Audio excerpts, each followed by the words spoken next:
Hello friends, host Eric here, talking with famous people. I'm going to make a video called, titled to be something like this, How Breaking Mom's Vase Explains Cognitive Functions, or Explains Personality Type. Something like that.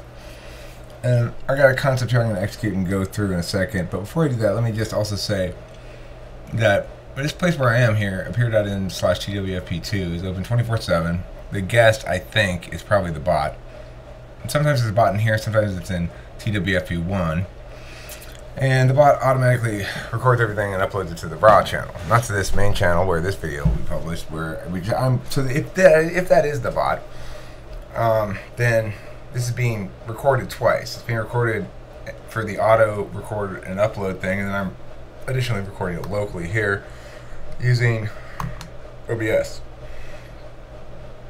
which just records your screen and everything that's going on, and the audio, obviously. Is the audio loud enough? Could be a little bit louder, I think. Is it on mono or stereo? It's on mono. There you go. Now you're living large in the stereo space. Okay, so you break mom's vase. Yeah, come here and hang out if you want.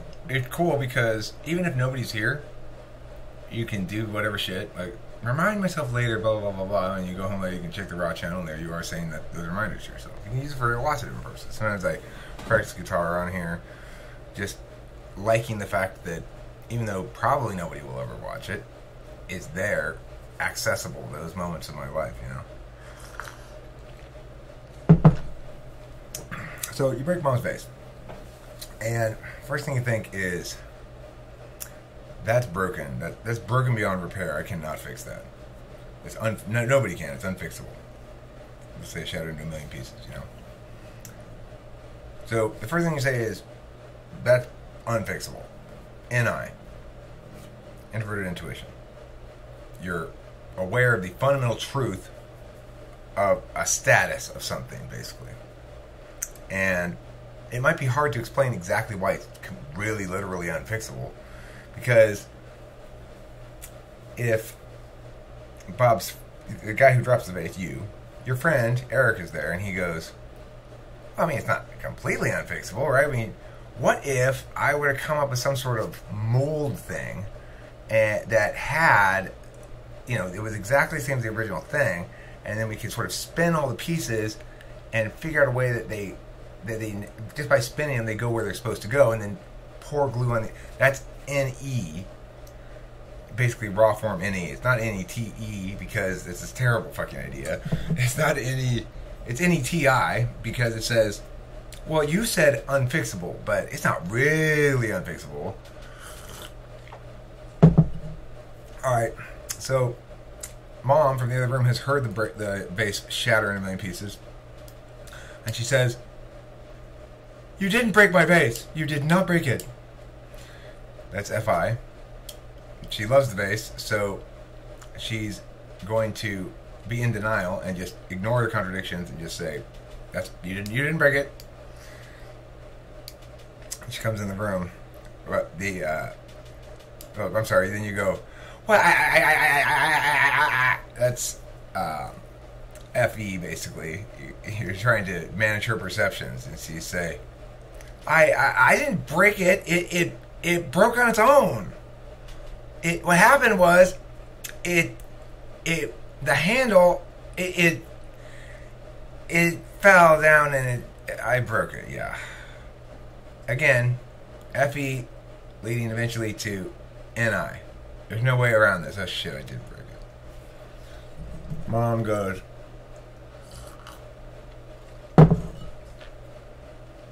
but FI. Then mom goes, you are so clumsy, I hate you. That would be FI, again, with an FE approach to communication. Communication is always going to take some sort of approach that's an impure form of FI or TI because they're internal functions. But you can't express TI without getting some FE on it, basically. And you can't express TE without getting some FI on it. So, then, at this point, Mom's done attacking. You go, Mom, listen. Calm down. I am so sorry. I know this was really, really important to you. I fucked up. This is my bad. I will make it up to you somehow. If I can't, I don't know what to tell you, Mom, but I just... And then you start crying or whatever. That's excellent FE. Excellent FE management. But it's also good TI in the sense that the instinct of FI, in contrast to TI, would be to defend yourself against attack. The instinct of TI is to acknowledge that the other person is right. The instinct of FE is to turn that to your advantage by making them feel sorry for you because you're giving them good FE or something like that, right? So then Mom goes, oh, you're right. I love you. I love you, son. Eric, why are you still here? Remember, I'm there. And I go, don't mind me, just carry on. I love you too, son. And that's FI again. And then she goes, alright, Eric, it's time for me to nurse you. And you say, okay. That's NE from Kim right there. That's NE FE goodness, chewy goodness. So, Mom goes, oh, it's just that I love that face on you. I remember when Grandma gave it to me, and it was a bright blue day, and she only had weeks to live. And that's SI. She's going back and recounting. But Mom, I don't want to talk about Grandma. I want to nurse. Kimberly. So, right now, Kimberly. That's any SE disruption right there. So she's any because it's all ideational. Earlier she did an SE disruption to me, but I was when we were kind of arguing a little bit, and she said, "Why are your eyes so red?" And while I'm in the middle of this sort of like, okay, now I need to have your full attention because I'm going to express these concepts. That's an SE disruption, yeah. What she just did was an NE disruption. All right, Show me your boobies. They need adjusting. So then I go, well, look, I know we can't put it back together again, having come to terms with that NI, my NE having said, okay, well, fine, NI's right about this, but I'm still going to come up with different possibilities then. I just shift the frame around so that NI's rightness is irrelevant in this context. Okay, so fine, we can't fix this really. Now just hear me out, Mom, and you over there. What if I found something else of Grandma's? Now, Grandma's dead and gone. She didn't give all of her precious heirlooms to you, right? Some of the other people in the family got precious heirlooms. What if I could go find a precious heirloom and bring it to you? Would that satisfy you and replace this heirloom? Now, that would be any TE, really, because any TE says, all right, this is apparently unsolvable. This is a precious heirloom that she has, and it's shattered in a million pieces. It's unfixable. There's no going back and undoing this. So what's going to happen here? We're just fucked forever, I guess. NET goes, well, no, hold on a second. Let's find a workaround of some kind. After all, what's really important to you, Mom? Is it that specific vase or the fact that it was a precious heirloom from Grandma? If it's the latter, if I can get you a replacement precious heirloom, that might be just as good. Now, whether or not Mom actually is going to be down with that, that's another question. And if she's not, then it ceases to be good TE. Now, Mom goes, well, I'll get a broom, sweep it up, and goes and gets the broom and comes back and starts sweeping. That's SE. And you go, okay, I'll go get the trash can and help you with it. That's SEFE. So you're saying, okay, I still need to do some extra shit here, so to show the Mom that I'm sorry about this, so let me go do something helpful. What could I do? I'll get the trash can. It's TE about social stuff, basically, in that context, where you're saying, how can I make the other person's life more efficient instead of how can I efficiently solve this problem? So, what have I not mentioned here in this equation? So, the SI-SE thing, yeah, fine. The other thing is, as I was saying in the previous video, Kimberly and I, when we interact, I'm starting to realize, it's an expression of either of two functions interacting usually, or two pairs of functions, because sometimes things are more purely an example of one function, and sometimes things are less purely an example of one function. So, for example, it's broken beyond repair is straight up in NI. The only SE component of it is you get the data through your eyes, and they're not really involved in anything else. It might be TI a little bit in the sense that it's consistent with the data, but you don't actually do that calculus. So it's not the judging function doesn't come into play. You're not just going, let me see, what is the status of this vase that's in a million pieces on the floor? Is it broken or okay? Check with past understandings of whatever. Check with the dictionary definition of broken. Or no, you obviously don't do anything like that. NI precedes all those things. It's the first function, so to speak, in order of operations. Even if you have something else that comes before it in terms of your personality configuration, everybody uses all the functions at least some of the time. And the classic example of NI that I have always used, classic to me, not classic in some sort of textbook sense, but is when you just know that that guy right there, the way he's positioned, the way everything, all the various factors, he might come over into your lane and not be aware of where you are. You might be in his blind spot. He might come over into your lane, and instead of being right here, you should either accelerate up past him or behind him, based entirely on the context of everything around you in the moment, but also on your knowledge of how things work in general.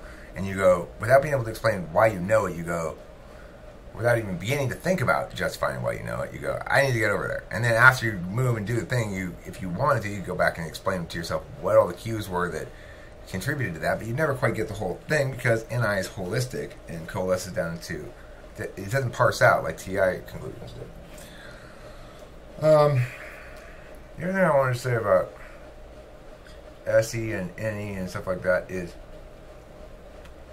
it's important to understand that these things play out as physical or metaphysical parts of themselves, so that Kim likes metaphysical SE because she's got physical SI. You know, she's a knower, which is, SI is inherently physical. It's her dominant function. She's prioritizing the physical aspect of it more, namely well, I don't know if she is or not, but regardless, she prioritizes the metaphysical aspect of SE insofar as it's not so much the actual doing of the thing in the moment that she's caring about. She likes to see plans come to fruition. Well, we were going to do this is important. She's paying attention to what's already been decided and following through on. That's a metaphysical aspect of it. That aspect of it is very unimportant to me. It should be much more important. And when I have to use it for work stuff and stuff, I do. But it's not something that's valued in and of itself on my part. Instead, I value the physical part of SE. It's important to me to for subjective reasons, like I value it, doing stuff, making things, getting my hands in the mix, not being always in the abstract world. So in other words, I'm potentially better at metaphysical SE, but actually totally don't value it. Whereas I'm not very good at physical SE, but I value it. So as a consequence, sometimes like Kim and I will come into conflict where she really wants the metaphysical SE for me to follow through on what I say I was going to do, and I provide her physical SE. Like, well, I accomplished the outcome even though I didn't follow through on it the way I said I would. I did some sort of workaround or whatever. She doesn't want the outcome, she wants to follow through. So that doesn't do her any good. Equivalently, what I hope to get from her is not the with the NI thing. The equivalence on the NI is that she's looking for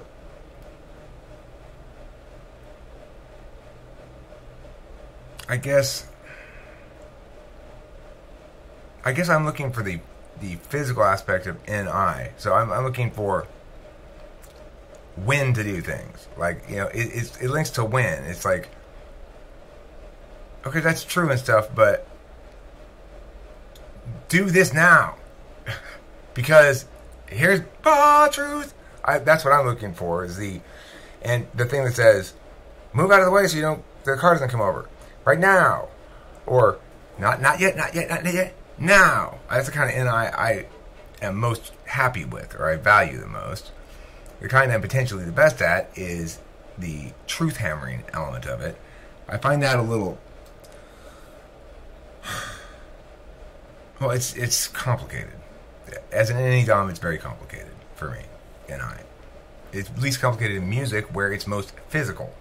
So with NI in music, because I'm understanding or realizing or manifesting or channeling or whatever the NI truths in a moment, what I'm seeking there it's the perfect storm of worlds for me, because I attain it in the moment, but it's sticky. It persists. The truth of the song persists beyond the creationary moment. Regardless, I'm seeking that NI, real-time NI, as a value. I'm potentially better at the status NI, but I don't particularly value that in myself. I value it in others. So there's the way that whole thing works, right? And the metaphysical component also applies to FE and TE. So it's like Kim wants the real-time aspect of FE to go smoothly. She wants nobody to be uncomfortable right now. I'm much more concerned about the metaphysical aspect of FE. I want to manage perceptions across time. She's potentially better at managing perceptions across time because she's able to pay attention to more threads of information about extroverted feeling, which is necessarily objective, namely put into objects so that it can be dealt with in a manageable amount of disk space, so to speak. She's potentially more capable of managing the metaphysical aspects of FE, but doesn't value it. She doesn't value that because she doesn't trust in it, in that if it doesn't manifest as good FE in the moment, it doesn't mean anything anyway, right? It's sort of an experiential bias there because she's a sensor. So equivalently with the the TE, it's like with TE you can say, well, I'm caring about the TE at what frame level. If you're building a log cabin, you just got the foundation down and the support beams up, and you go, okay, now I'm going to have really good TE about putting this tiny detail scrolling work on this beam right here. And even if you do have excellent TE about doing that particular task, it's poor TE in the larger frame because you shouldn't be doing that task then. There's an order of operations, right? So the attending to the order of operations part of it is like the metaphysical aspect of TE, and the attending to this particular TE thing right now in front of me is the physical aspect of TE. So you can have great physical TE on the scrolling and still have terrible metaphysical TE. As far as I'm more interested in the metaphysical TE part, and Kim's more interested in the physical TE part. And that can be very complementary. So if I'm doing something dumb, bad physical TE, in front of her, she will help me to realize that and tell me what I'm doing dumb, or just not necessarily what I'm doing dumb or why I'm doing dumb, but she'll just say like, I don't think that should go like that. It should be something else at least, or whatever. Sometimes she'll have an idea, sometimes she won't, or anything. But in that case, she's correcting my physical TE, which I'm usually reasonably responsive to. But then I'm always correcting her metaphysical TE. Like, but Kim, if we were to spend all the time putting these things together for this coop here, it would only be of service perhaps 3 or 4 days the whole winter that are going to rain that much that we actually need the solution that you're talking about. And that doesn't justify the amount of blah, blah, blah, blah. In other words, looking at larger scale efficacy issues and how we want to spend our time. To her, it's irrelevant because the end in itself is the process of realizing her any vision in this coop thing. She doesn't then think if she wants to change it the next day that was time wasted. That was time well spent. We spent it together. We made that thing. It was fun. She got to realize her any vision. She's not attached to that any vision except insofar as it matches up with her judgment criteria thereafter, namely that it looks nice, that it's at least reasonably, it does what it's supposed to do, so that it's not glaringly counterproductive to have done it. And then she's happy with the fact that we spent time doing that. So to understand cognitive functions fully, I think, means to recognize the configuration, in other words, which priorities you have, how those priorities correlate into specific kinds of values, such that your dominant function is kind of your implicit value, your tool function is your instrumental, your third function is your absolute scorecard for yourself, Your fourth function is your seeking function. Your fifth is your absolute scorecard for others. Your sixth is counter value. Your seventh is blind, and your eighth is mature, basically, or balanced. But you also could call it insecure because it's balanced. You understand how it ought to be manifested in its ideal, and so what I mean by ideal is from a kind of an SI perspective. Like, a person who lives a perfect life isn't going to be all ideas all the time. They're going to be balanced about it. Like me, I'm not all action all the time, all doing all the time, all follow through all the time. I use follow through where appropriate, and where not appropriate to follow through, I let my ideation run free. I do execution in the physical world where appropriate, and where not, And so, am I going to be resentful towards guys who are more action focused than me and getting rewards for that? Yeah, because I understand sort of implicitly that that's too much of that. You shouldn't be. Yes, if you were going to just say, like, who can make the strongest glass of alcohol, then the one closest to 200 proof is going to be the best alcohol. But we don't normally judge alcohol like that, because if you're going to drink alcohol, you'd rather drink something like wine or beer that allows you to enjoy it rather than go, So, for an SE 8 slot person, we might see a SE Dom as 200 proof alcohol winning a gold medal for most delicious wine or something. And you go like, what the fuck is that? But that's the 8 slot function. So this is a value. So I'm going to finish this thought up and then we're going to be done. I know it's kind of like sort of tangented a bit here, but it all ties in. So you got to understand the configuration represents types of valuing. If you want to understand cognitive functions through Eric's way, which you obviously to understand however you want, but I'm just sharing this information. Fuck FE disclaimers. Okay, so there's the values, the different kinds of values. There's the reality that you manifest those functions differently in isolation than with another person. So when you're engaging with other people, that's where the conflicts and or syntheses come from. And so when you're looking at whether you're displaying a given cognitive function, the first question you have to ask is this an interaction? If it's not an interaction with somebody else, then it's more challenging to understand how you're functioning cognitively. If it is an interaction, it's more easy to understand, because the distinction between that which is inside of you and that which is expressed directly is a clear, bright line. So it informs these things more effectively.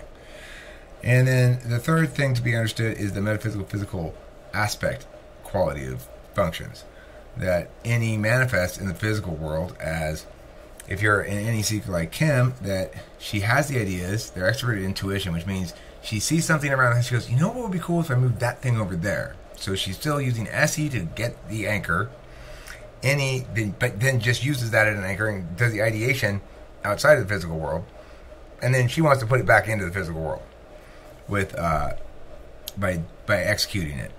And so that's in part why she's better at the follow-through aspect of things. But we can't understand SE in any unless we make that distinction, really. Because in contrast, I still take the anchor from the physical world. I see something like, that vacuum cleaner right there, and I'll make up a story about a vacuum cleaner or something. Well, the point is, though, I don't want to put it back into the physical world, and to the extent that I do, I want it to be as least physical as possible, probably. I certainly don't want to commit to a plan of action to complete it and then fail to follow through on it. I'd rather, and I don't want, and to the extent that it becomes more physical or more specific, then it requires more of the follow-through part of SE. I don't necessarily like that part. I do want to do something with it right now. For example, I'll just start typing this new start to yet another first 2 chapters of a book. Brilliant idea, Eric. Well, no, it's not a brilliant idea. Eric is stupid. Anyway,